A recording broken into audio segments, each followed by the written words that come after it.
Okay. Here we are. Sorry we're a couple minutes late. We were in executive session to discuss the employment history of particular individuals. And here we are. I wanted to take a moment to say the last time we were here was Election Day in the village. That already seems like a really long time ago, but that happened. And I just wanted to congratulate everybody who ran.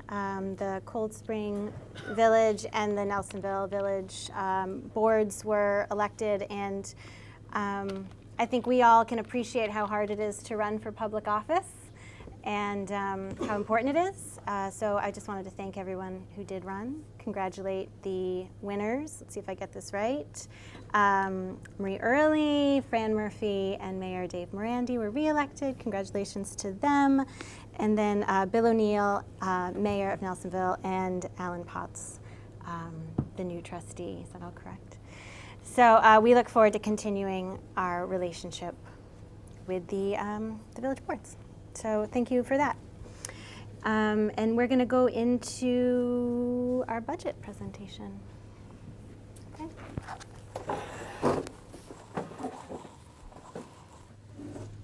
Thanks, Peggy.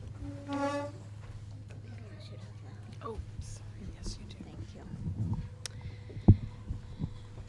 Okay, so tonight is usually the night that we talk about the governor's budget. We'll talk about the governor's budget, only in a different way, because there's not one. So tonight we're going to talk about the lack of the state budget and what that means to us, our tax levy limit, other revenues. Budget proposal number 2, it had to be modified because if you remember, budget proposal number 1 had a gap between our revenue that we knew at the time and our expenditures. And we were optimistic that maybe when the state budget came out that we would have be able to close that gap with some state aid that was additional. We don't know what we're going to get, so we have to move forward on the assumption that we're not going to get anything more than what we think we're getting from the January executive proposal. We'll talk about how we had to modify the educational enhancements that were in proposal number 1. Talk about proposition number 2, which is the vehicle proposition. Proposition number 3, which is our capital outlay prop. Remind everyone about the continuing library levy, and then touch on the contingent budget and what that would mean for us. So because there's no state budget, that the fiscal year started April 1st, the governor introduced a budget extender on Monday. And that means that they're doing just what they need necessary to keep the government running until May 31st. They could come to an agreement before May 31st, and we might know what our revenues are.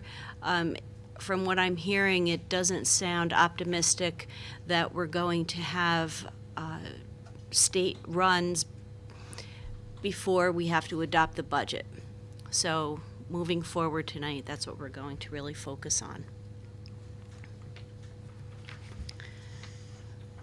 So I think that I already touched on this, that it's a major problem that we're not going to have our details on how much state aid that we're going to receive. We have dealt with late state budgets before, but not in an environment where we have the tax cap, because that limits our funding options. Really, we know what all of our other revenues are, and so really that difference, we were looking towards some additional state aid. So we need to proceed without state aid increase and address the $166,000 gap that was in proposal number 1.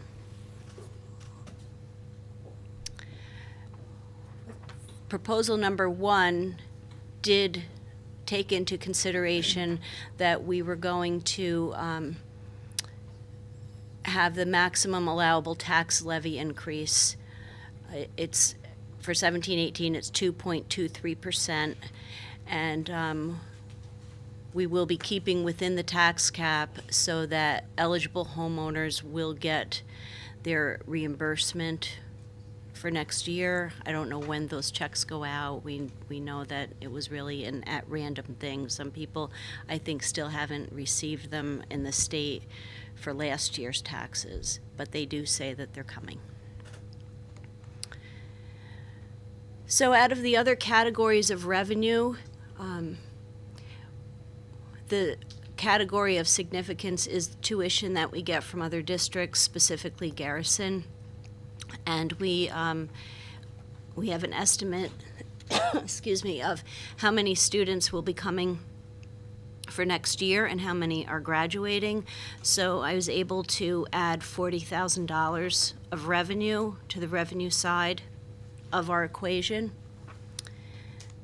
That being said, it now gives us a gap of $126,000 because we had 166 gap from proposal number 1, can offset that with some additional revenue of $40,000, but we have to prepare for that 0 increase in state aid over the executive proposal that was given to us in January of this year. So we have 2 slides that I think I'm going to ask Dr. Bowers to talk about, the educational enhancements. I just want to point out that these are slides that we've seen in the past couple of presentations, but the areas in yellow are the modifications that we've made to Proposal 1 to get to the new reduced Proposal 2. Okay, so we looked at many different areas, trying to take a little from many places so we didn't have a major impact in any one area. So originally we were planning to increase, we had the funding for the teacher growth opportunities, or otherwise known as staff development. We have removed $15,000 from what was proposed in that area, and hopefully we'll be bringing it back, but we wanted to do that. And that will include some of the information that we have with the New Tech Network and the ICT, the Integrated Co-Teaching Training, and some of the other areas that we were looking to support. So we have decreased that. We also have the instructional support changes. And what we're thinking of doing there, we know that we may be looking at a 4th section of 2nd grade. And so, because we're getting large numbers coming up, but instead of going for 4 separate sessions or segments, what we would like to do is potentially go with 3 homerooms or 3 sections of 2nd grade, and then have a halftime teacher come in and teach the math and the ELA blocks. So the ones that are the most, I guess, extraordinary, or the areas that we need the most support in, we would have 4 teachers, and then the other areas we would not have the 4 homerooms. They would be divided into 3. And that would allow for kind of fluid measurements or fluid changes within the classrooms, and we could have different teachers teaching different groups, and that could be a dynamic thing, and that would be something that's very potentially positive. So that would save the district, with everything included, about $50,000 if we went with a half-time instead of a full-time teacher. So that's 4th grade, and how? It's 2nd grade, It's but 2nd grade? 4 sections of 2nd grade we were talking about, potentially, yeah. And how big is that class right now? Well, right now it's in the high 70s, and so we're looking at it's right on the cusp, but really for 2nd grade, having classes of 25 or greater is really too much. So as we get in, but the areas that we really need to focus on and we need to support are the ELA and the math blocks and the instructional day. So that would allow for that. And then we should also say is the Senate and the Assembly have asked for more funding to come to schools next year. So when the budget is finally finalized, we may be getting more money, but it may be too late for the entire process that we have. And if we did get more money, then we would increase the budget at that point, and then we could look at these and potentially put the funding back. And we would have to target specific areas that we would want to do that. So that's a possibility. We have some changes in our TA and our aides. We have a number of people that are retiring, and we're going to be making some changes. And so if we do not get the support, we could modify the number of support services personnel in the classrooms, and we would look at, through attrition, $30,000 being trimmed back there.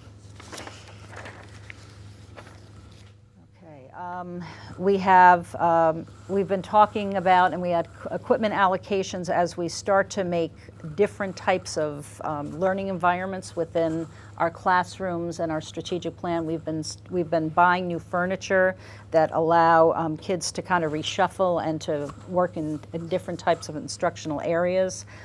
We had planned to give each building $15,000 for the classroom spaces. We're decreasing it by $5,000 each, so each building will get $10,000, and that's a saving of $15,000. We're purchasing piano, and we received a quote that's a little bit less than that, so that's helpful. We had the summer kindergarten transition program. We were thinking of looking at the potential of including rising first and second graders in that as well. And so at this point, we may just go with the kindergarten transition and then hopefully move that into the following years. And that would be a savings of $10,000. The last part on this is a modification of technology, and we decreased the technology budget by $5,000.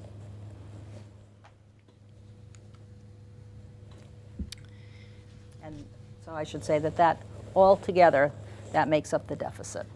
And I don't think we have anything that kind of shows that. But if you add up all those lines, it brings us to the point that we need to be at. Yeah. And 126. And I think we're even $500 over. And this is all only if they don't come up with the money eventually. Correct. Well, because we have to adopt the budget Right. by April 18th, we're scheduled. The very latest for the state to comply with the calendar, the statewide calendar, is April 24th. If they don't have the budget, and we're still on the budget extender, we don't know what we're going to get, so we have to presume we're not getting anything. Right. So we need to adopt the budget, the board needs to adopt the budget, and we need to move forward with the budget vote. But if they come up with the money, then all of this in yellow goes back to as it was. Well, when you adopt the budget at the end of the month, then the budget is set. And so once we have the budget vote, if there's additional funds that come to the district, then we can you can vote to increase the budget, and we can put it back in the places or the holes that are left. But that would be after the May vote. So this is assuming, the yellow is assuming a zero increase in the, Over the January estimate. Yeah. over the, oh, okay. Over the first state run. Okay. Is there a chance that it could be actually less? Could we actually get less than the estimate? There's always a chance. Yes, there is. There's always a chance. There was only $16,000 of additional funds given to us in January In foundation anyway, in foundation aid, and there were no changes to the formula aids. So based on this proposal number 2 is based on those January state runs, which traditionally is the floor. You know, I Right, want never to seen- say, right. I Yeah, want to never say seen it. always, we always get a little something more, Right. but I have to presume that we're not. So that's And what if we're you going remember on. back historically, a couple times, once there was actually a big amount that was taken back from districts mid-year. And so there are times that's either, there's been a possibility of that happening or it's happened, but it's very rare. So we hope that this is not one of those years. So, we've been talking about doing the leadership for a couple of the Bank Street leadership opportunity for a couple of our teachers to the tune of, I guess, about $14,000 a year, right? Is that- Yeah, it's 6,000 for each person over 3 years. So it's, oh, right, okay.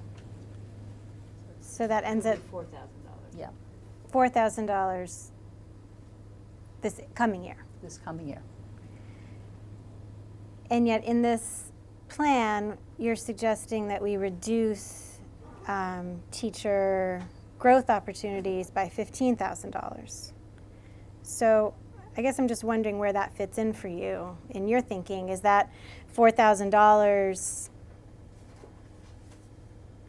thrown into the mix and maybe more important than some of the other teacher growth opportunities? Because I feel like we're adding Yeah. staff development by agreeing to that opportunity for them, but yet we're taking away staff development somewhere else. So I guess I'm just wondering like how that works for you in your in your brain. Is it, oh, that's more important, so we'll take that other stuff away, or? Well, what I'd like to be able to say at this point is, my hope is that we will get more state aid, when it all shakes out, and then we have to make the decision there. The other is we'll have to look at how the books close out and if there's a possibility of encumbering funds, if there's any money left over from this year, that's a possibility. So until we know the picture, I don't know if I have an answer yet. And once we know what the picture is going to be, I mean, if it ends up being this budget is the budget and we don't get anything else, then we're going to have to sit down and take a look at that. But I mean, I think what Jen was asking, and I have the same question, but probably about a different piece of the budget, is, right, so there are these hopes, but if that doesn't come through, there was a thinking that went behind these particular cuts. Right. And so what's the thinking behind making this cut in 15, like I can't remember off the top of my head, what does this $15,000 represent in terms of, or I guess what was your thinking about in terms of, okay, so there's this, we're going to get rid of this $15,000 for this overall teacher PD budget, but we're going to add this $4,000 for this opportunity. I mean, there could be a real rationale for what you would do that, but I don't know what that is. Well, first of all, I just want to make sure everybody understands that we're actually decreasing enhancements. And okay, so that's what we need you to explain. So these are the things we want to add into the budget, but we're just not adding them in at the level we would hope to. So we had, when we had, we were hoping for an additional 166,000. That was our wish list. That was what we thought would be the optimal amount of money that we could put into these areas. And we knew that there was always a potential that we would have to have this conversation. And until April 1st came and went and there was no budget, we had this, a couple of conversations and we had ideas in the back of our mind at that point. And so these are the enhancements, and it may take longer to make them happen. Thank you for making that clear. That makes a big difference. Okay. Sorry, I wasn't Yep. following that. Okay. So you went back to the administrators and said, hey, we have to sharpen our pencils, where can we tighten up? Well, actually, it was more of a conversation between Ann and I, because it was just after April 1st. But this has always been a conversation when we talked about the enhancements. That was assumed that it was the best case scenario and we got exactly what we wanted. That they knew that was what the enhancements would look like. If it was less, they know it would look like. So it's been part of the conversation all along. Thank you. So I have another question. Yeah. So I think especially if I were a parent of an incoming second grader, that in my mind, I can come up with rationales for why it would make sense to have 3 sections, but then to have a half-time teacher that would float across the sections. That's what I understood you to say about the second grade. Yep. So I can think of a rationale for why that would make sense, right? Because there are other places that you could cut to have a whole fourth Right. teacher. And so if you could just talk a little bit about that educational rationale for why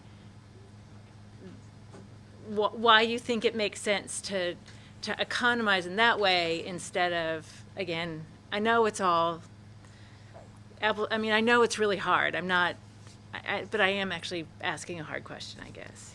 Yeah, I guess it's what you look at the full instructional day, and you look at the meatiest part of the full instructional day, and it's clearly always especially in elementary, it's the math and the ELA blocks. There are other times that you will have science and social studies, or the students will be out of the classroom at specials, and so those are the times that you really don't need to have. Would it be preferable to have a fourth section of social studies? Yes. But the real meat and potatoes of the instructional practice for a second grade classroom is really the foundational ELA and the math blocks. And then the other times when, if they're out at specials or they're at lunch or some other areas, you don't necessarily need a fourth person there. So those are the areas that we thought we needed to support most. And so the real instructional support will continue in those areas, even if we don't have 4 sections. And so that halftime position gives that person enough time to be in classroom A during reading and math in classroom B for reading and math in classroom C. Is that right? Is that how you Or you envision just it? take all the kids and divide them up into groups, and they can have the experience of all the teachers. Oh, okay. Actually, I really love that idea. Okay. Yeah. No, that makes a lot of sense. Okay. Thank you. I just was wondering how it would work. Still means that like the art teacher has to teach a class of 26 Yes, it does. 6 or 7. 28 kids, you Right. know, It does. which, It is. you know, we can say that math and English are more important, but It, that's a big shift. And for the teacher too, I mean, they have some sections that are 18 kids, and then they have a section that's 28 kids. That's a big difference. That's true. And the classroom support, the modified classroom support possibly through attrition, what does that look like? We are not even close to being there yet. Right now, we have a number of people who are retiring, and we're trying to figure out who's going to be going where next year. So there'll still be enough classroom support if we, Yeah, and that also includes like support of the nurse's office or other places within the building, so it's not always just the classroom support, it's aides and teaching assistants. And but everybody will still have enough, all those teachers will still have enough. and if we don't, then we'll have to look at other areas to cut, yeah. And we still don't really know. We have rough ideas about incoming first graders, but that may potentially be smaller, It may be. so there's still a lot of ifs. Yeah, there's still a lot of question marks out there, and we probably won't feel really solidified until midsummer with the numbers. And here it's not only a guessing game as far as kindergarten, I think we have an understanding of, but it now seems like the trend is that students that aren't here in kindergarten may come in first grade. And so that seems to be a new trend. And so we'll be looking at that.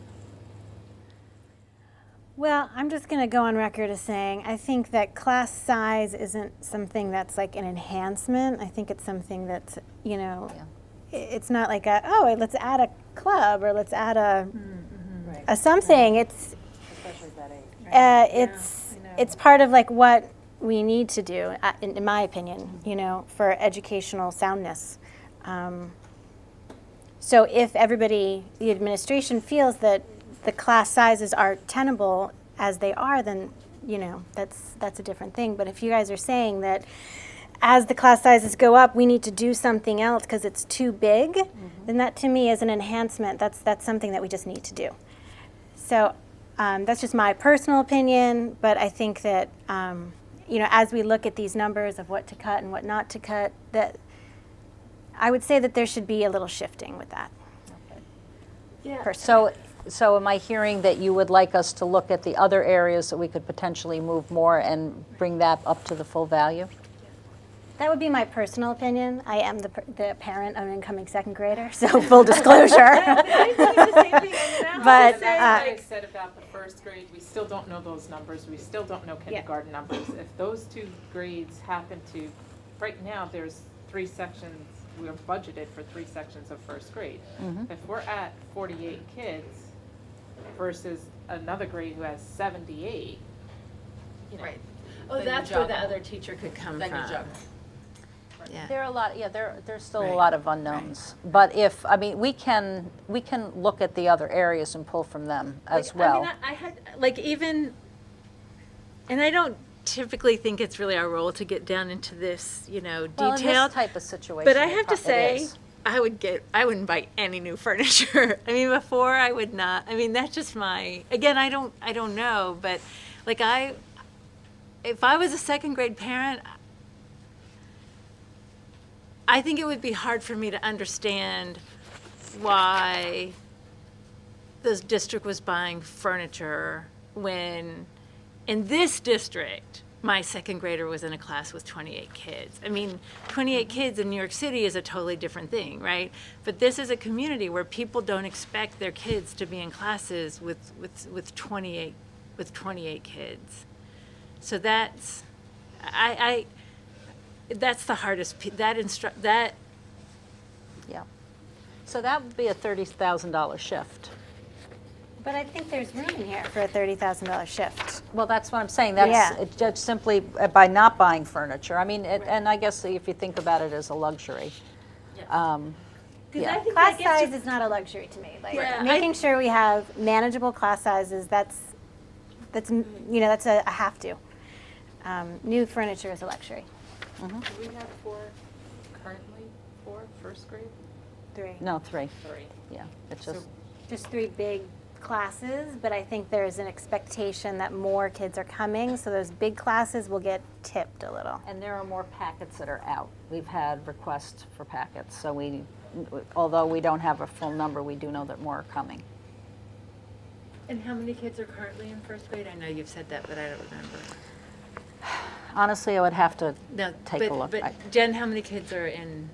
20, probably at least 75, Yeah, it's low 70. I would say low 75 70s, max, yeah. 74, 73.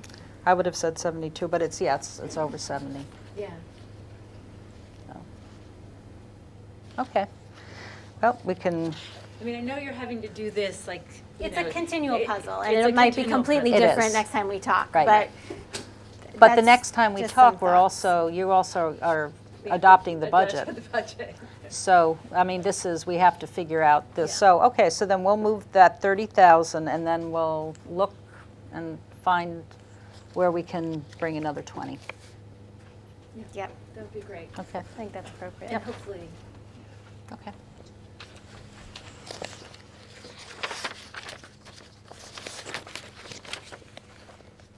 Okay, we totally interrupted your flow here.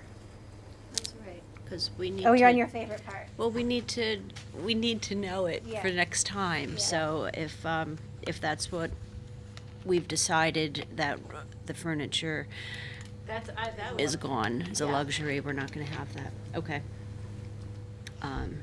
Okay. Proposition number 2, vehicle prop, 1 big bus for 110,000, maintenance equipment of 40, total proposition of 150,000, funded through a band that gets sold in August, so there's no payment on this borrowing until the 18-19 budget. And at that time, other debt rolls off. So this does not impact the 17-18 budget, but it does affect future. Proposition number 3 is a capital outlay proposition. That's for the large gym and the elementary school library renovations. It's a $100,000 capital outlay project, and what makes it unique is that if a project is $100,000 or less and it's completed in the year that it's included in the budget, it'll generate your full building aid the following year in one lump sum. So we'll get 34.6%, $34,600 of that $100,000 the following year in state aid, so that we can maybe put that towards another $100,000 project, and you keep the ball rolling and you get projects that keep your school fresh and in compliance of a lot of health and safety issues, and not waiting until 10 years from now when something's really falling apart. And what So- also makes it unique is we already have the money.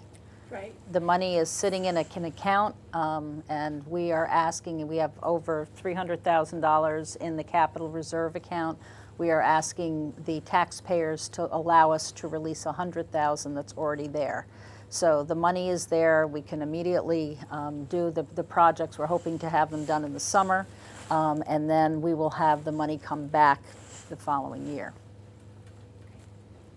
And I know we've talked about this, but for people listening, and those, that capital reserve, that money can't be used for anything else other than the capital projects, correct? Correct, yep, that's it.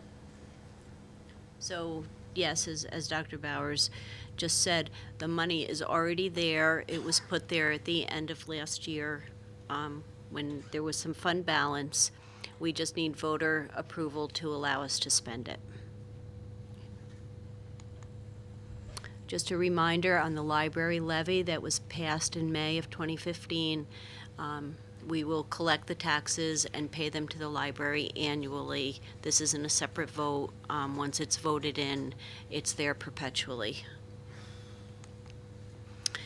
And a word on the contingent budget, that under the new tax cap law, in the event that the voters reject the district's proposed budget twice, we have to enact a contingent budget, which has a different definition than it had in past years.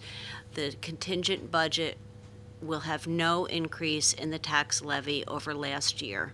Our tax levy is set to go up $413,538. So if we think it's difficult to find the $166,000, a contingent budget would require additional cuts of $413,538.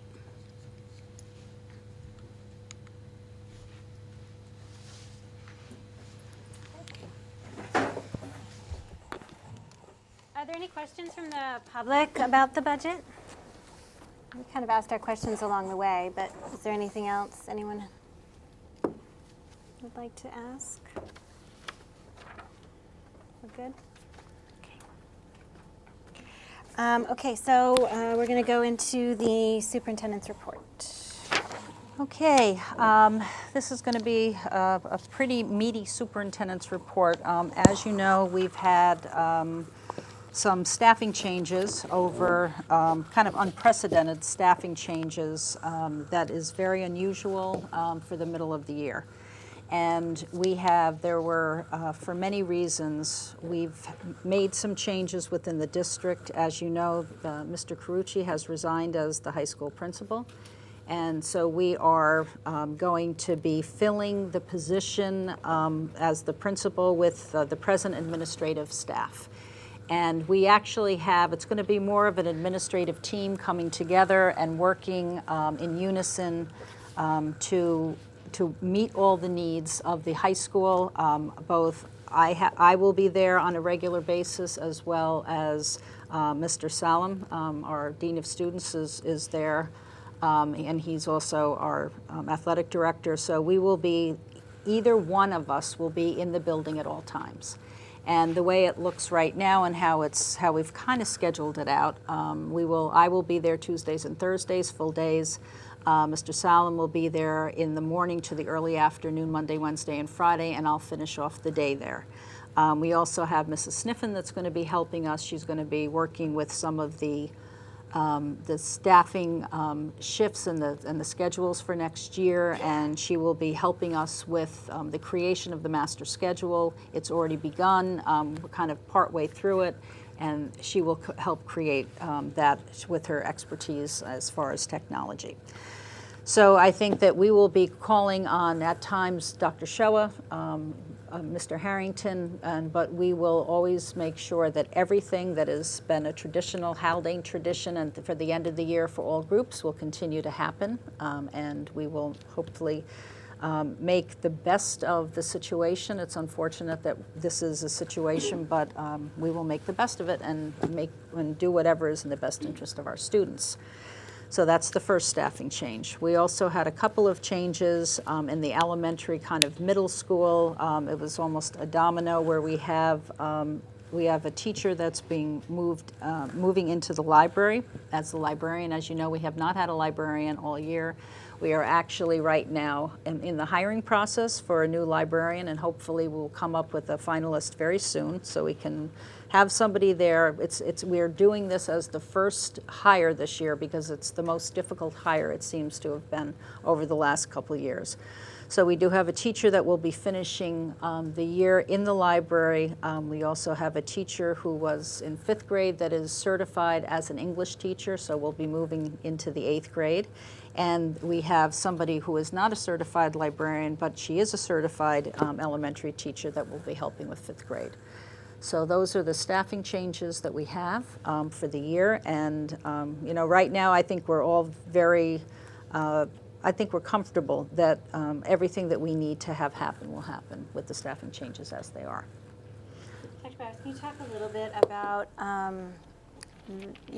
the next principal search and how that happens and when that happens? Yes, and I've been talking, we've started to talk to the students about it, and we'll also have the community enter into the conversation now. Both Mr. Salam and I have been going into all the English classes, and we've gotten to probably about 25 to 30% of the classes in the last couple of days. And we are talking about the beginning of the search. We have already advertised. And actually, the advertisement went on to OLAS, which is our hiring site that we go to both to have people advertise and also have people submit resumes. And last night, I had 4 resumes sent to me via my email and went on to OLAS, and we already have a number of resumes that have been submitted for the position. So we are going to be doing the screening over the vacation, and we're going to screen the paper over vacation. We will have the screening interviews set up for when we return after vacation. And then we will begin to bring committees together. We'll have a community committee, we'll have a student committee, and a faculty committee. We also, I think the last time we actually had a mix between the community and the faculty committee, so we'll see if that's the direction we're going to go this time. That seemed to work well. And we would hope to have finalists coming in either late April or early May, and we'd like to have somebody on board in May. So that process has begun. And so we've invited the students, if they have an interest in being part of the committee, to come down and give us your name. If anybody in the community that would like to be part of the interviewing committee, please also let us know. And you can call Linda Dearborn in the main office and the district office, and she will be happy to put your name on the list.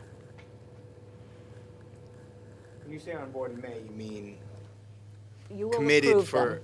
Yep, you will approve them right, for the for July 1st. July. Yep.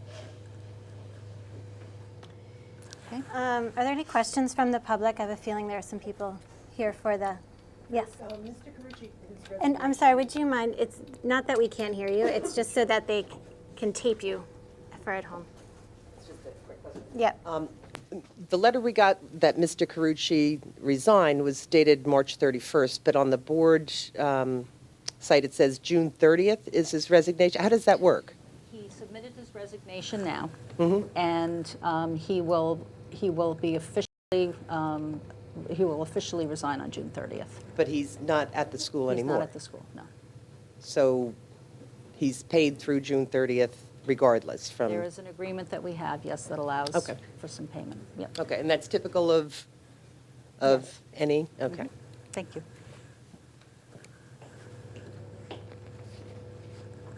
Yeah, sure.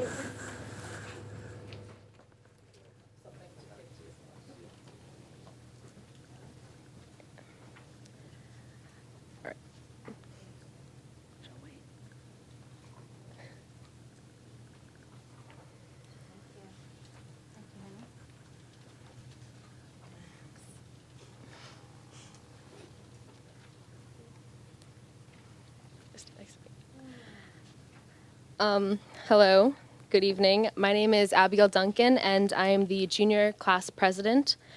And It is my job to express to you, the administration, the concerns that we have with the recent demotion of Miss Anna Pierce.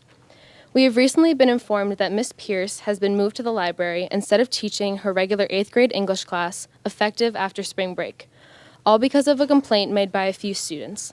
The rest of the student body has expressed their frustration with the decision. Miss Pierce has always been able to connect with the students on a personal level. She is not one of those teachers who rambles to us about nothing. She talks to us in a friendly and authoritarian way and takes the time to really make sure we understand what we need to do. She gives honest advice to students in need in a positive and encouraging way. She is a friend and a well-respected teacher in the Haldane community, and the thought of her not teaching here anymore is devastating. As students of Haldane, we find it alarming that you are willing to get rid of an amazing teacher and friend of the district. Miss Pierce has been an incredible asset to Haldane and its community. Even when these students begin high school and even college, we still make visits to her classroom and talk to her. It is absurd that this has even happened. This decision will not only affect the 8th graders and their learning, but it will also affect the rest of the community. In order to show our concerns, a petition was made defending Miss Pierce, and it was sent around the high school and middle school. And in just 36 hours, 240 students signed this petition, which is the majority of each grade in the high school and middle school. And if we had more time, just about every single student would have signed. 1 or 2 students versus 240. The numbers speak for themselves, and I hope you take this into consideration and don't make a terrible mistake, not just for her current students, but for the many students in the future. Thank you. I'm sorry, could you just tell us your name? Abigail Duncan.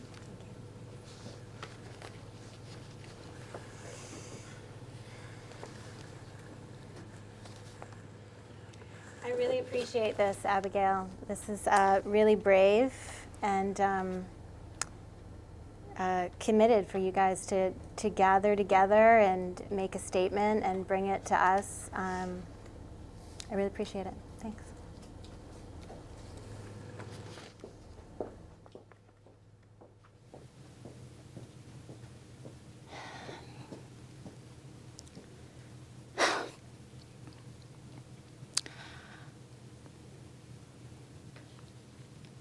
I applaud Abigail and, George. I too am very disturbed.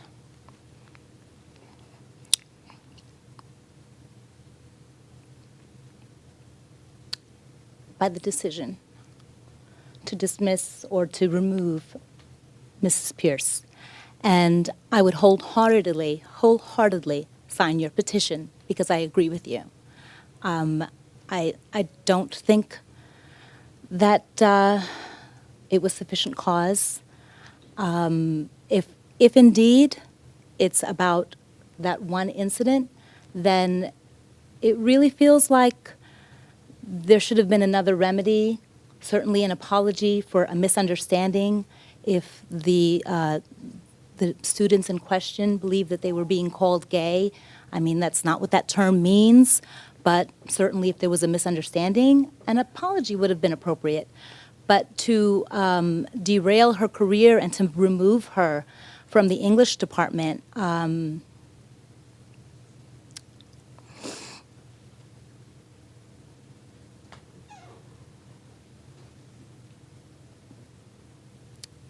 doesn't feel right. Thank you, Lourdes.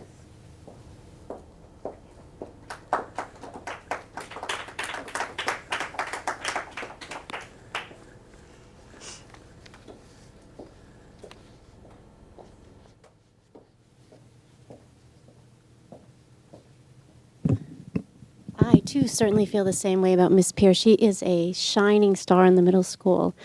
She is certainly not conventional. That is true. We all know and love that about her. The kids know and love that about her. And they accept so. She teaches them about themselves. And I remember it was just such a dark hole here for a long time, in English, actually.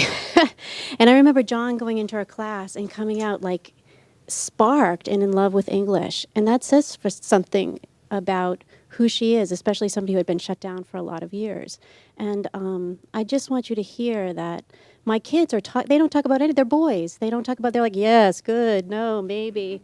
And they haven't stopped talking about Miss Pierce not being in that classroom, the one who's a senior and the one who's in high school. And they too, I think they signed your petition, and they really want to have a voice. And I want you to know that she is beloved.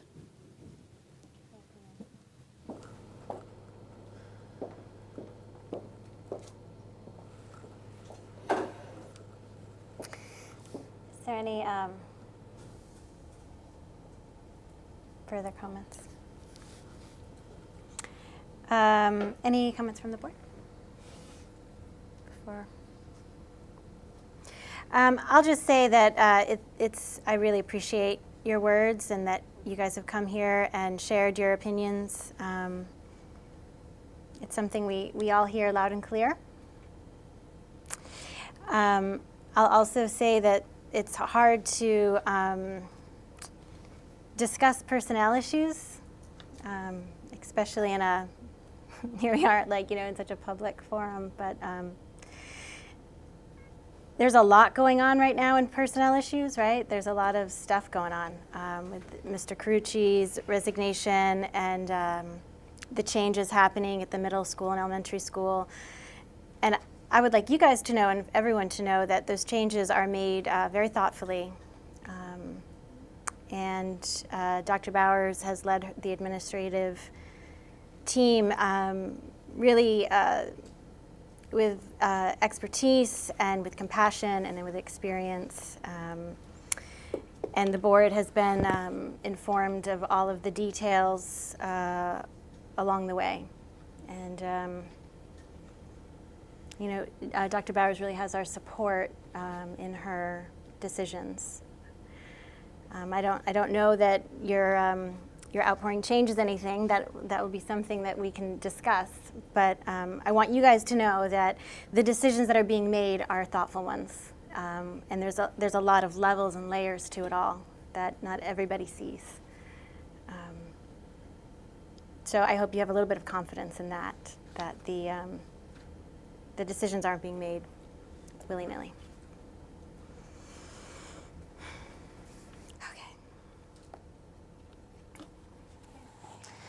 All right, test refusals. We had a decrease, just as most districts had a decrease throughout the state. The number of students that opted out went down substantially, very substantially in the elementary school, and there was a decrease in the middle school. So I think that somehow there's a balance of people understanding and the state listening, and hopefully that trend will continue. If we have a deadline for the trustee petitions, if anybody would like to become a member of the Haldane School Board, if they would like to send a petition to the district office, we would need that by 5 p.m. on the 17th of April. So once again, if it's received beyond 5 p.m. on the 17th of April, it cannot be accepted. So the deadline for the trustee positions, April 17th by 5 p.m. in the district office.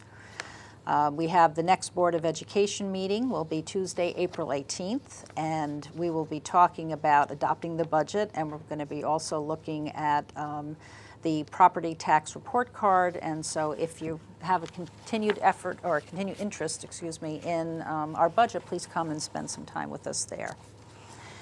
We are also going to be presenting this special education audit, and for people that have an interest in how we're conducting our special ed department, we had an audit last year that was really about practices. We had an additional audit this year that really looked across the board, all Part 200 regulations and our IEPs to make sure that we're meeting the requirements of our students and the processes is happening in the way that it should. So we will be presenting that at the May work session, yes. And so please feel free to come and join us at that point. Voter registration is scheduled for Thursday, May 11th from 4 to 8 in the corridor of the elementary middle school building if you would like to register to vote. We have an annual district meeting and trustee election will be held on the 16th of May. And it will start at 7 a.m. and it will end at 9 p.m. in room 105 at the elementary middle school. It's at the Bell parking lot. You can enter from that direction.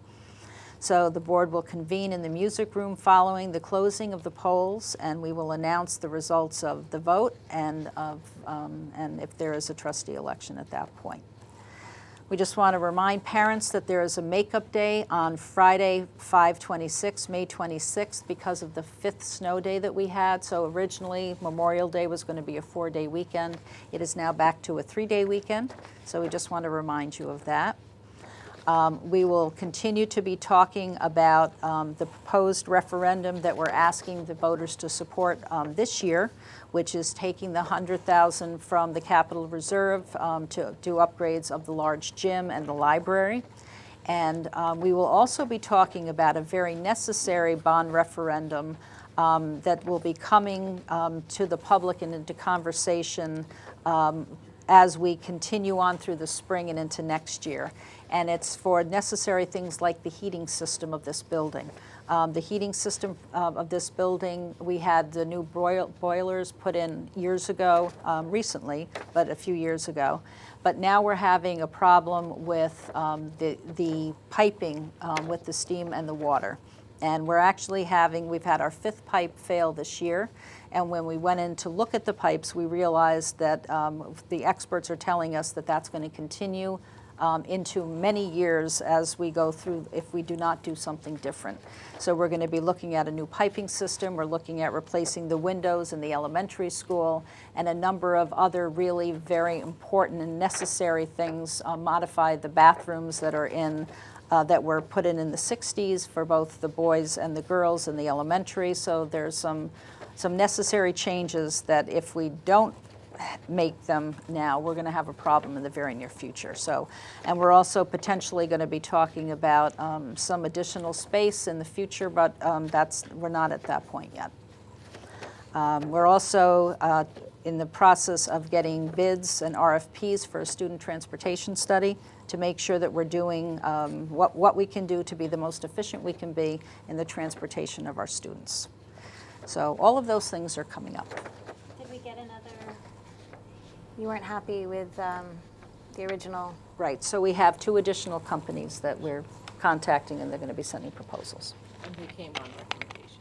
They came from, yes, recommendations from neighboring districts who have used them. For the vote on the 16th, have we made a decision about the arts ceremony? Is that going to happen? We have not made a decision. We're looking at doing something different. And what we're probably looking, and just so you know, the arts boosters are, the amount of work that went into the Night of the Rising Stars was an extraordinary amount of work. And we found that many of our students chose not to attend. So we're looking at doing something different. And we're talking about the potential of having our middle school concert that evening. And so, and do some art, have display of artwork and some things that will kind of show off some of the talents of our students. So that's in the process. Just want to say, I don't think it's that they didn't choose to attend. Unfortunately, a lot of times they're so involved in spring things, sports yes. and that makes it difficult. Right. And I didn't mean Yeah, to no. sound negative with I'd never say anything negative about our kids, but. It's just the amount of effort that goes into it, and unfortunately, Right. our kids are very involved. Right, for middle school, they wouldn't be as Right. involved, so they would be able to attend the concert. So what would you do? You would push the concert up earlier than normal, because usually it's at 7, so would you do the concert at, Yep. say, 6? Mhm. Although even you could do the concert at 7, because if the polls don't close until 9.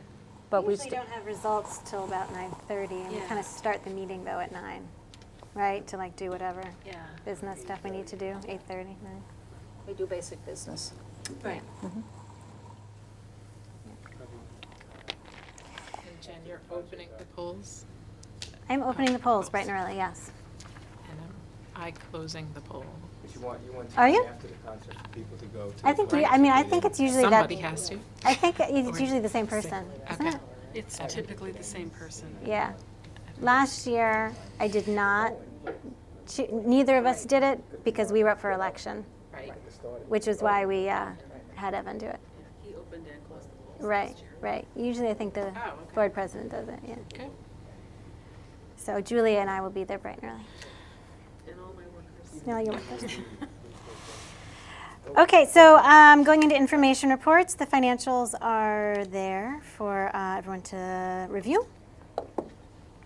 Committee minutes, the middle school improvement team sent their minutes along for us to look at. Any further communication from the public before we keep going? We're good? Okay.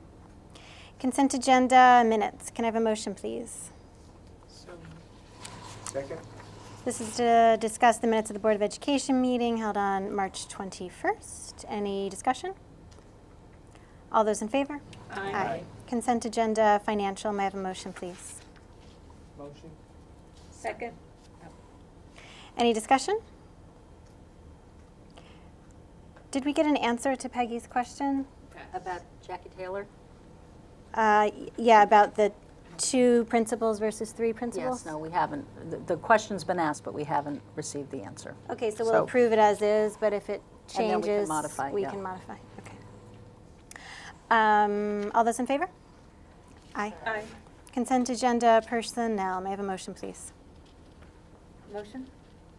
Second. Any discussion? I feel like we have discussed all of this. All those in favor? Aye. Aye. Unfinished business. We're going to talk about the Haldane Athletic Hall of Fame proposal. So this was something that was brought up, well, it's been brought up for a couple of meetings. It was presented in depth, and we discussed it last meeting. And here we are being asked to approve it. So I guess I'll just ask if there's any further questions or comments that anyone has. Am I allowed to? Yeah. Sure, why not? Maureen Kazel. I watched the board meeting from the last time, and then I read the proposal that the athletic director actually drew up. And I have issue with the elimination of recognition of individual athletes on on banners, awards, or anything. In lieu of that, they're going to do a Hall of Fame, which to me is, it could be 5, 10, 15, 20 years later that they're recognized. And I want to understand why you would agree to that. And did you get a chance to talk to Mr. Solom about your question? For the past 2 years, I've been talking to him to try to get my daughter recognition for her 1,000 points in volleyball. And this is the solution, Hall of Fame, which could be years down the road. Right. Dr. Bowers, do you want to answer? Yeah, I think that I don't know if I'm understanding what you are thinking, but there will still be points that we recognize individual kids. And we spoke, and really it started the whole conversation that ended in the Hall of Fame. But there will be still the 1,000 points at the traditional 1,000 points in basketball.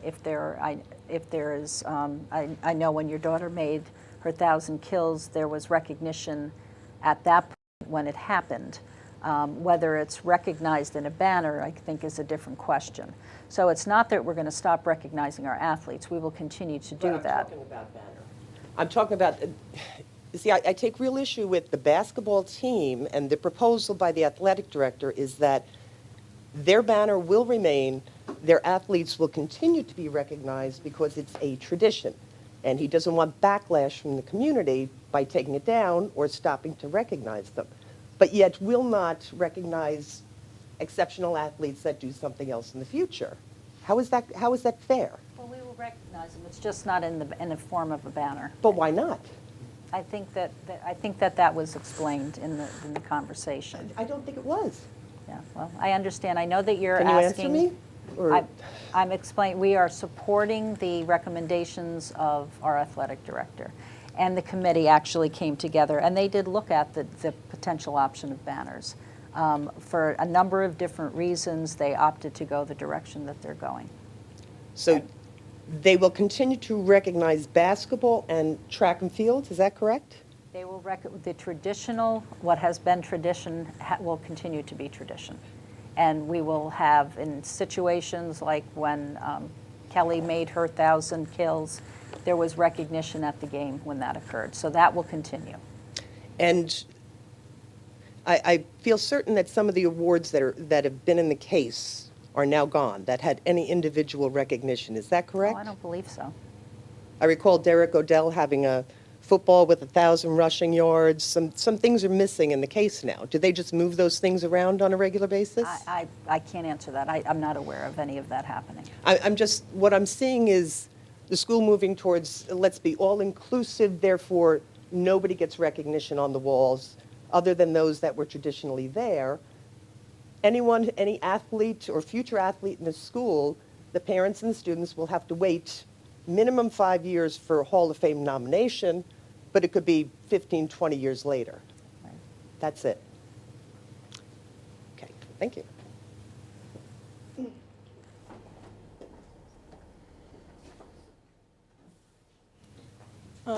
Just to go off that point, Just introduce yourself. I'm Brooke Vahos.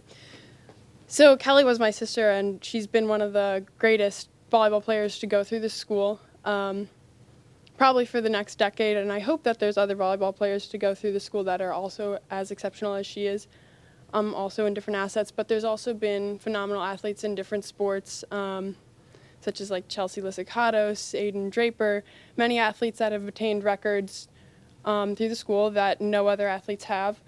Yet there's athletes that have been displayed in the case, such as Derek Odell for having over 1,000 rushing yards. There's a track baton for a record that was set for the 4x4 by 4 male athletes. There's a track banner that hangs in the gym for personal records. And again, the 1,000 Point Club.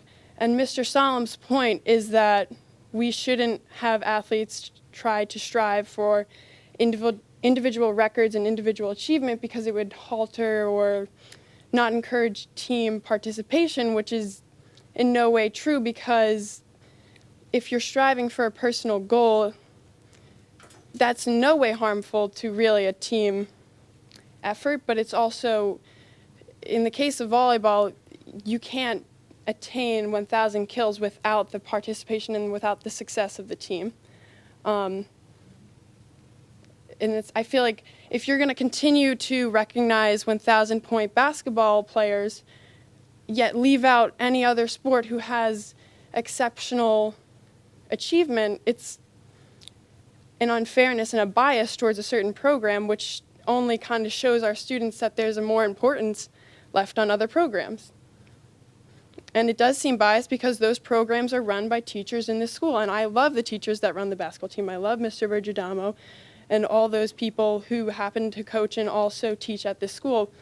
But it only shows our students and any other athlete in this community that unless you're playing track or unless you're playing basketball, you have no hopes of getting your name on that wall. And yes, we shouldn't strive for our name on a wall, but you have no really, it's an unequal treatment of the programs. And it shows to our students, at least it shows to me, that other programs aren't as important. And like you said, there may have been recognition of my sister, but what's the difference between Ali Monteleone and Peter Hoffman, who also attained 1,000 points that year and got their recognition as well as their permanent recognition on the wall, and my sister can't? I'm just like, why can't she get her banner on the wall? Well, I can tell you that what we did is when your mom did come in initially, we gave the charge to a committee to come up with what this community, or at least this instructional community, felt was the appropriate way. And so the democratic process happened. There was a recommendation. It was brought to the board, and this is what they're voting on now. But the committee consisted of nothing but coaches and administrators from the school, and those coaches... No, that's not the case. There were people from the community on that. There were people from the boosters. There were parents from the boosters. Yeah. But you also talk about tradition and the fact that her name and other people's names can't be recognized permanently on the wall for individual achievements because of tradition. And there's a lot of things in history that have been tradition and have been on the wrong side of history, and I don't understand why our school can't be progressive and include someone who had outstanding achievements. I mean, it's like, it may have been recognized, but it's not really being given the same amount of, I guess, legitimacy or validation that athletes have in other sports whatsoever. So I think it's the wrong thing to do, not to just recognize my sister, but other athletes, you know, school-wide. And in other schools, 15 minutes down the road, Beacon, schools that we frequently play, North Salem, they have banners in their gyms that are for, say, for wrestling, 100 wins. And they have individual recognition for athletes who have been All-Americans and such like that. So when people say that they've reached out to athletic directors near our community, it doesn't seem like they really reached out to diverse athletic directors. It seems like they've reached out to people who are their friends and who have concurring opinions as them. So. Thank you.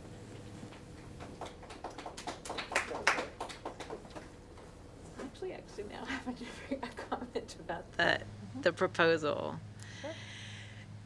So I'll be the first one to admit that it was not the whole academic Hall of Fame was not something I personally gave a lot of thought to. It's not something The that athletic. that's why sorry. Yeah. Athletic Hall of Fame. Sorry. I mean athletic. It really, to be honest, it does not rank high in the things I personally care about, quite honestly. And so I hadn't paid very close attention. I was very willing to listen to the recommendation of that committee to come in and say, we're going to do this Hall of Fame for everybody except basketball. And I understand what the rationale was, but like it's interesting because I am on the side of not having individual recognition in that way because it's so difficult to figure out what the right kind of recognition is for all these different sports. I'm all for recognizing individual students when they do great things. And I think the community does that when kids sign with their colleges, when kids when kids are breaking records, we see it at the school, we see it in the paper. So I don't think the issue is not recognizing individuals who've made great achievements because I think the district does that.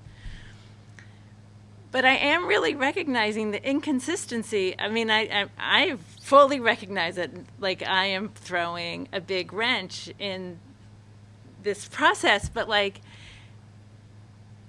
why are we keeping the basketball 1,000-point thing? I mean, I understand that was a recommendation from the committee, and I know a lot of people thought about it, but I don't know. Well, I mean, we talked about that with Chris, and I kind of wish he was so. here, but I know, believe I what do his too. answer was that that the 1,000-point club for basketball is this recognition of history, whereas the Hall of Fame is kind of a progressive moving where we want to move towards and trying to balance those two things. I believe that was asked, and that was what his answer was. I'm not saying that's an acceptable answer, I'm just sharing that I believe was the answer. But I don't think that we can do one and the other. I think if we're gonna go Hall of Fame, then we have to stop what we did now and move on. We can't keep adding kids to this basketball banner, especially since we've got a kid who's got 1,000 points who's not on the basketball banner, and then say, but we're gonna do it for basketball still if some kid comes up with it. Doesn't make sense. When you're saying we have a student that wasn't put on the 1,000-point banner? Kelly? No, you're saying in another sport. Right, but Okay. it's 1,000 points. It's not a basketball thing. It's 1,000 points. Does not say basketball. You can put a little volleyball next to her name.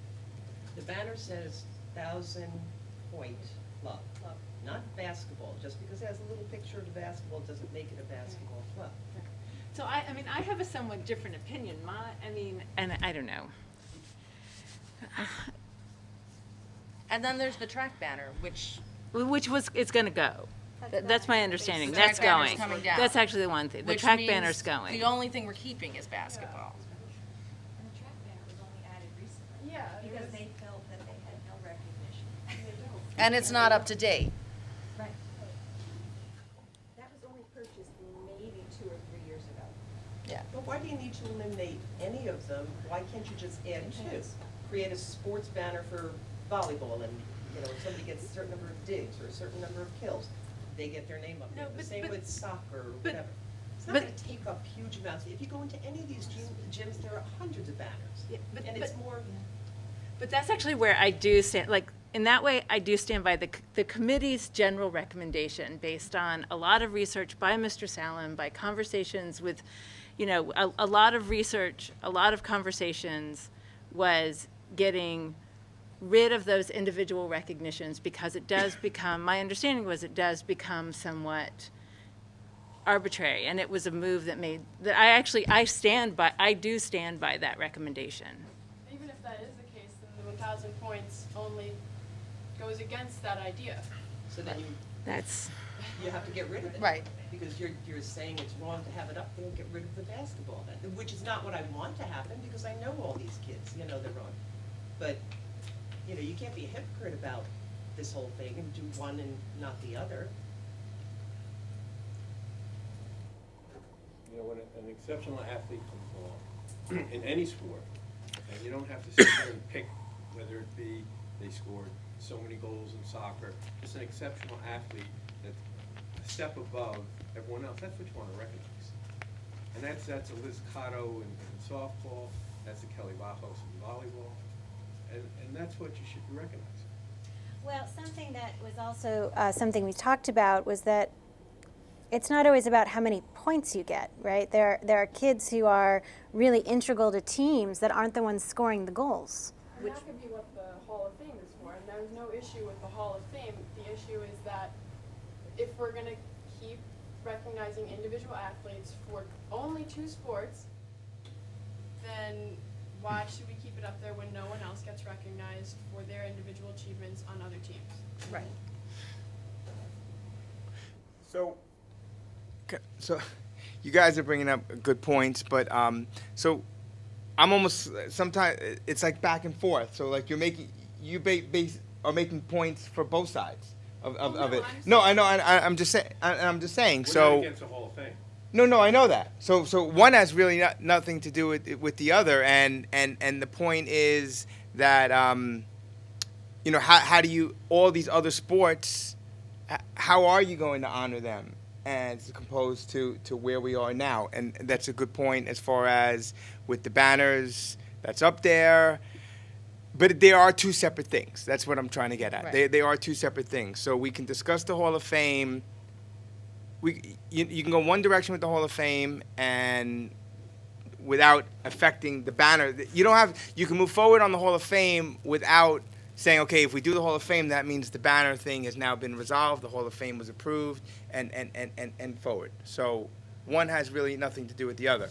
But along the lines of this Hall of Fame, I don't think I realized at the last meeting that this was going to be, that we were voting on this tonight to approve it. I know we discussed it, and I asked him about it, but I feel as though this is a very, probably a lot of opinions on this, and I feel as though it should be a little more out there for the public, maybe specifically identify a date that we plan on adopting this, giving people the opportunities, maybe like the first meeting in June after the budget, that we are planning on voting on adopting this in June, as opposed to just voting on it now and then having more people come and say, well, what about this, and what about this, and what about that committee, and so forth. That's why I'm saying it's like we're hearing their comments now. I wish Chris was here to be able to talk to them,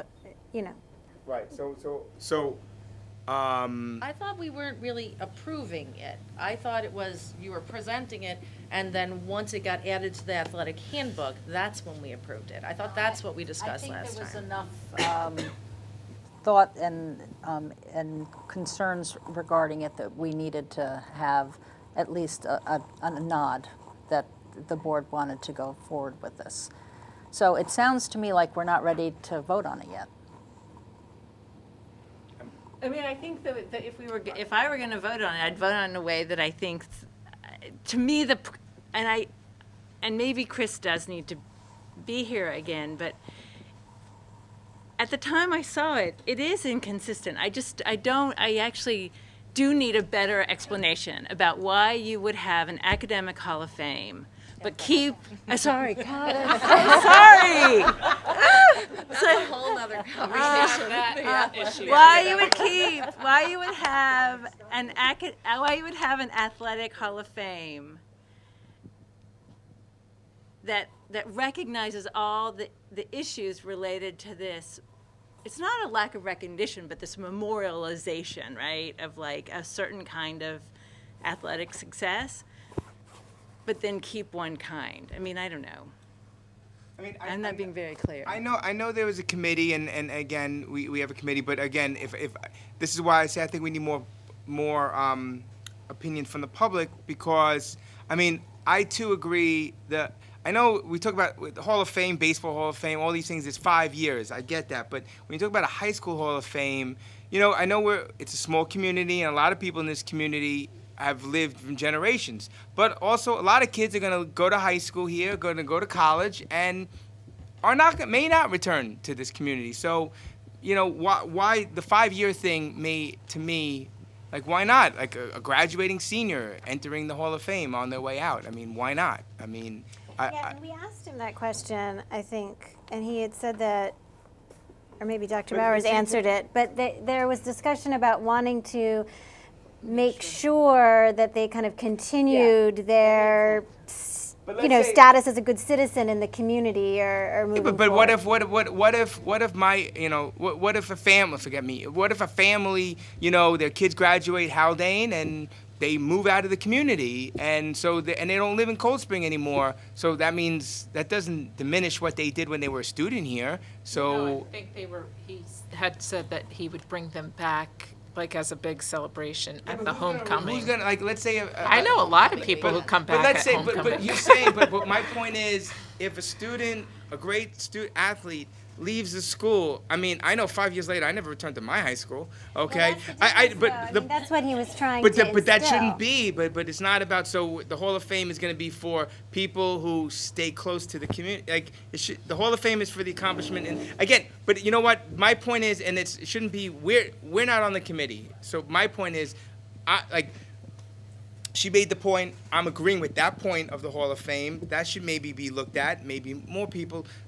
I just think it should be more open for conversation, for more public comment, rather than just a small community. Just like with a budget, right? We have a budget, we do a presentation, people can come and voice their opinion on it. So I think this needs to be a little more out there for people to comment, to possibly tweak. But just in our defense, we mentioned it, then we presented it, now we're talking about it again, and I feel like we just keep going around in circles, but that's just my. We presented it, and we were like, okay, thank you. We asked them some questions, and that was it. So. But we put it on the previous board that it was going to be presented. Right. We put it on like about seven, 4. Right. Yeah, Four but, things. But I think the pieces were in executive content. I think the pieces were. Well, the pieces are not in executive content now. It's Right. on the public content. But when they were on there before. No, but I'm saying it gave people an opportunity to, hey, it's going to be presented at this meeting. Right. I'm just saying. Again, my point is, I'm not saying I'm for it or against it. I'm just saying I don't think we've heard enough about it to move forward on it. That's my opinion. I think that maybe there's some consensus with that. And I would admit that I've changed my mind, which is for better or worse, which I know is not ideal, but I was willing to go along with what he recommended. But hearing again, where I think I would end up is probably not where the Vahos family would like me to end up. But to hear them present it that way struck me somehow differently than when Chris made the argument about why to keep it. But to me, it's two separate issues. The banner issue and this are two separate things. You could do both. You can do neither. You can do one or the other. Like it's not like, okay, if we do Hall of Fame, that means we can't do banner. If we do banner, that means we can't do Hall of Fame. But I think that's how he presented it. Yeah, well- I think the issue is that in his proposal, which he released, he said one of his subtitles was why we should not acknowledge individual accolades and statistics with banners, and then another one of his subtitles was what about the 1,000 point club for basketball that already exists? So he kind of made it something that had to do with each other. I think they do have something to do with each other. I mean, they're recognitions, they're honors, they're awards for athletics. And we're making a decision as a school, how do we want to award our athletic community? Do we want to do it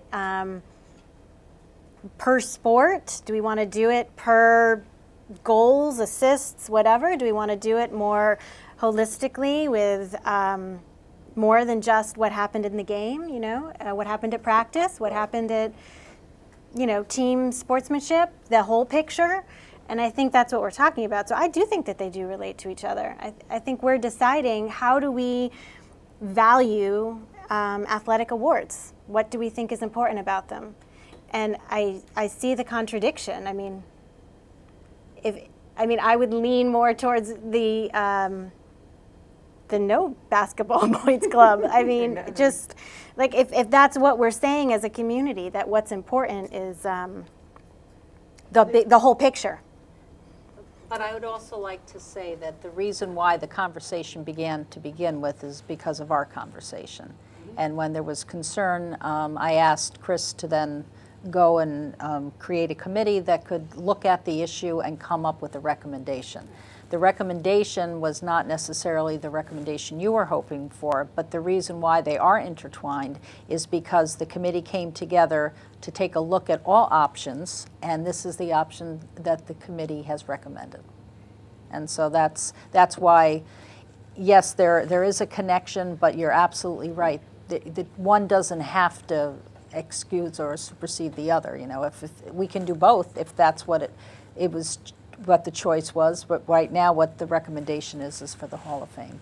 I mean, a majority of people on that committee, were in fact or are somehow in fact in basketball, and I'm not trying to say that anybody is trying to preserve basketball's name or trying to keep their foot in their program, but Ryan McConville, Joe Vergidamo, Tom Vergidamo, Nicholas Akatos, and Don Skanga all have either athletes that are now on basketball teams or coach basketball teams or were on basketball teams at Haldane. And all those people are great people and integral parts of our community. But when you have a committee composed of people that are so involved in one program and you have no kind of diversity, and it's true that these athletes and people who are on the committee are also involved in other programs, but I think that this committee needs more diversity outside of basketball and that has no ties to basketball, because it seems like that's the issue with, at least my family's issue and other people's issue, is that the 1,000 points club will stay up there while other athletes don't continue to get acknowledged individually, and then the Hall of Fame will exist. So there needs to be some diversification of said committee, in my opinion. There's also a marked difference between a Hall of Fame and what an individual receives in terms of statistically, if they got 1,000 points in basketball, it's there on record. There's nothing that, can be questioned. Hall of Fame, you have to go through a process. You have to be nominated. They have to look if you're in good standing. It has to be a certain number of years after. There's a whole gamut of, factors that come into play, and it's very subjective. If that committee doesn't like that player, they're not going to get in there ever. Doesn't matter what they did statistically. So they will never get that recognition. So, and they may not, there are so many, community members, that I've heard about that were fantastic, the Zubiks and wrestlers and all these other, they should come first. Hall of Fame is for, for years gone by, not for, our young athletes. They should be able to see the fruits of their labor in some way. That's my. So I think George has something to say. The one thing that I want to say is that this issue that we're looking at is not an issue of whether, yes, you can argue about whether or not we should have a Hall of Fame or there should all be banners or And while I don't personally, to me, if you want them to do banners, do that. If the committee votes on a Hall of Fame and they want that, do that. If they want it even to wait 5 years to induct someone, even though I personally feel, I agree with Evan that it should not probably be 5 years after, and maybe sometime when the student is graduating, but if that's the consensus that is met, so be it, and that is what should happen. The issue arises when you have different sports being treated differently under the same situation. Like, you cannot give basketball immediate recognition for their achievements and then not do the same for other sports like volleyball or any other, like baseball, any other sports. It's not how to me, it's a lesser extent how it's being recognized and more the fact that the recognition is not equal among all the sports. Like, it just having the 1,000 point club specifically being for basketball and saying it's a tradition, you can do that, but you can't say then, okay, we're not going to, and you can keep the 1,000 point club, but then you can't say that, oh, these other sports are going to have to wait 5 years to get their recognition, while anyone on the basketball team, the boys or girls, is getting immediate recognition. It just, to me, does not make sense that they are not being treated on equal footing and given the exact same recognition, whether or not they're in basketball or they're in volleyball. And the idea of it being 1,000 points, like, there are other achievements that you can get in other sports, depending on what the sport is. And if you want to set a bar, this is what you need to hit to get recognized for each sport. That's fine, but have some recognition for each sport, whether that's in a Hall of Fame, that's in 5 years, that's immediate, whether that's on banners. It doesn't matter, just that you do it the same for every sport. Sing it, George. Thank you. Thank you. You do that very well. I need some signatures. You seniors are registered to vote. So it sounds like this needs a little bit more work. Yeah, I think we have more conversation to be had. Okay. So to be continued. Thanks, guys. May I not be rude? May we leave? It's my birthday. You may leave. Thank you. For George, you can return the mic if you want. Or unless you want to hold it for further comments. George is kind of keeping things together here tonight. He's like synthesizing. Okay, so we're going into the memorandum of agreement. Julia, would you like to? The recommended action, this is the approval of the supplemental memorandum of agreement between the Haldane Board of Education and the Haldane Faculty Association regarding the leadership program at BOCES. And the recommended action is that the Board of Education approves the supplemental memorandum of agreement between the Haldane Board of Education and the Haldane Faculty Association related to the leadership program at BOCES and authorizes the board president and superintendent to sign this agreement on behalf of the district. May I have a motion, please? Motion. Second? Any discussion? Yeah. Let's hear it. I thought it was 6,000, it's 7? I could be wrong, I could be remembering wrong, or maybe when Peggy said it before, that's why I'm remembering Yeah, well, 6. I was the one that said 6,000. You were the one that said It's 6 and change, but yes. But it's 7. It's, well, it's less, and actually, I think that's no more than 7,000. It's less than 7,000. And it depends on, we would have to calculate the amount per credit and whatever. Okay, but it's, Yeah. it didn't go up, it's No, just that. yeah. Got it. I just want to note, according to the conversations that we had during our budget talk, that if we do encounter hardship, there's a clause in a there. clause in there. Yep. So this may be one of those items that, right? Yep. Also, just to note, though, we are paying, money, but we are getting a lot in return. Those administrative hours that they do, those intern hours, that's a lot of quality work that we're going to get. These are people that work for the district, that care about the district. So it's not like we're just giving $7,000 and they go to school and whatever, just give us your transcripts.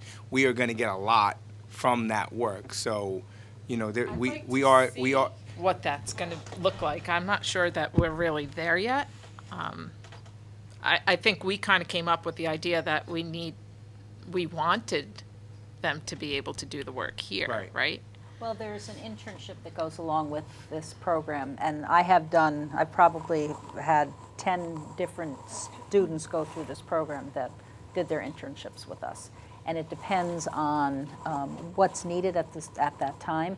But what we try to do is also give them a wide range of things that they can experience so they understand what all the different aspects of administration are. So I can tell you that the program, what they will do is going to be substantial. And a lot of what they're going to be working on is going to prepare them for whatever they're going into. Oh, sorry.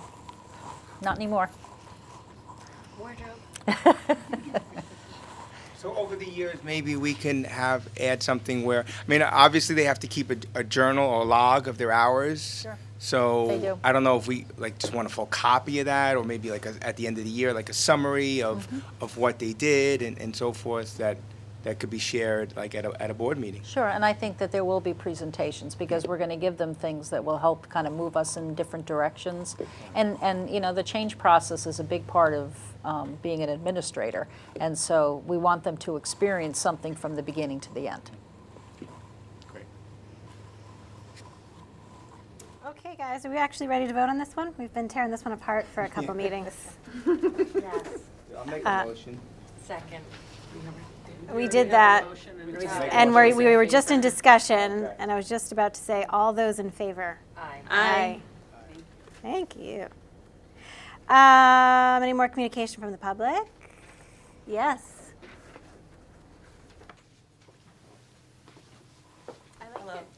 Thank you.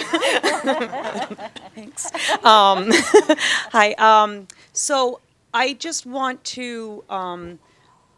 I haven't seen the MOA yet, and I haven't read this MOA that we're talking about right now. And so I'm anxious to see it. I'm wondering if. Andre, this is the one that we met on, and then. Well, I know, but I haven't components. seen. I Okay. haven't. I know that we've spoken about it. Yeah. I know that we have spoken about it, and we did have a meeting about it. And so, you know, I would just like to say, it sounds as though there are expectations that are a part of the MOA, expectations of the teachers who are going to be participating in this.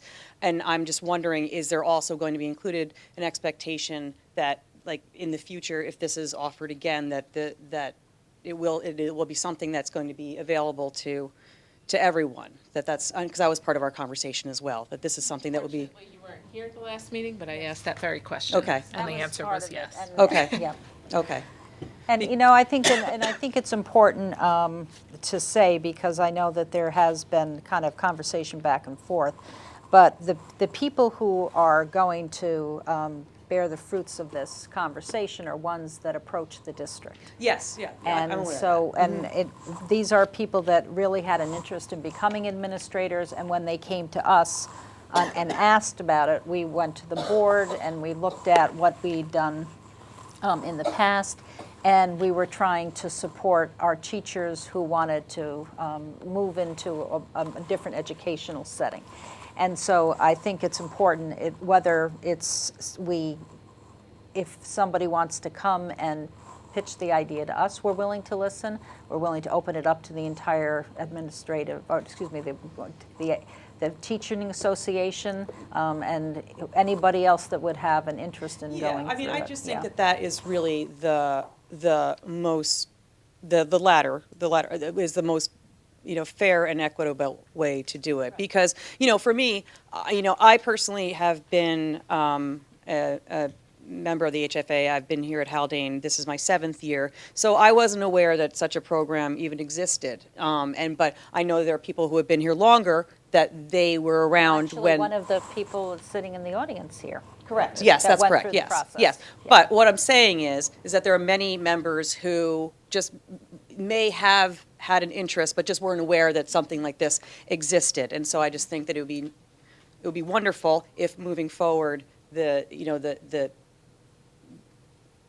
if everyone was given the opportunity to, that has an interest to throw their hat in the Andre, ring. that's something Yeah. that we've spoken about as a group more than once, actually, and spoken to Dr. Dwowers about that being something that's important to us, that Right. as we're looking at all the staff development opportunities, we want to make sure that all staff knows about them and has Yeah. the opportunity to get involved. And of course, some people, there will be people who always want to do things and people who never want to do things, and that's just the way it works. Yeah, absolutely. But Absolutely. everybody should be given the Given opportunity. the same opportunity, absolutely. And that is something that Dr. Bowers has committed to making sure happens. So Great, absolutely. I'm glad think that we're we're all on the same page.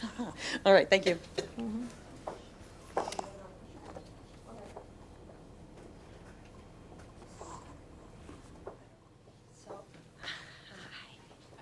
So I'm fairly new at this and in the process.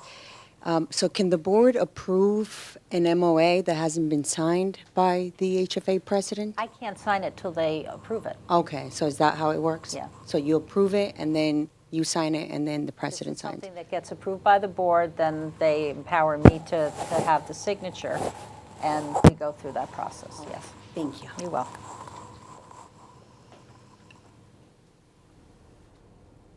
There's a lot of discussion with the public tonight. I like it. You guys should come more often. It's crickets in here. Okay, going into new business. Mrs. Famularo. This is the CSE CPSE recommendations, and the recommended action is that the Board of Education approves the recommendations of the Committee on Special Education and Preschool Special Education as indicated. Can I have a motion, please? So moved. Second. Any discussion? All those in favor? Aye. Next up, we have a first reading here that was, I think, just posted this morning, yesterday? Yes. Late this afternoon. Late this afternoon? I just Yep. really have not gotten a chance to read it. Now, this is just an introduction, and actually, this is a policy that we created, I think, 2 years ago. And we've had conversations using this policy, and one of the things that got in the way was the fact that it used the term electronic communication, and it wasn't just communication. And so it kind of delineated the area of focus, and it really was meant for all communication. So that was just a modification of some of the terminology to give it a wider breadth of what it could be considered.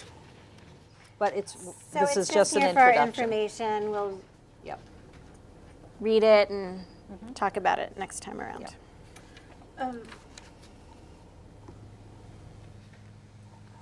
Oh, so next time we talk about it. Yeah, because I certainly haven't had a chance to read it, Okay, and I that think makes most sense. people Okay. probably didn't.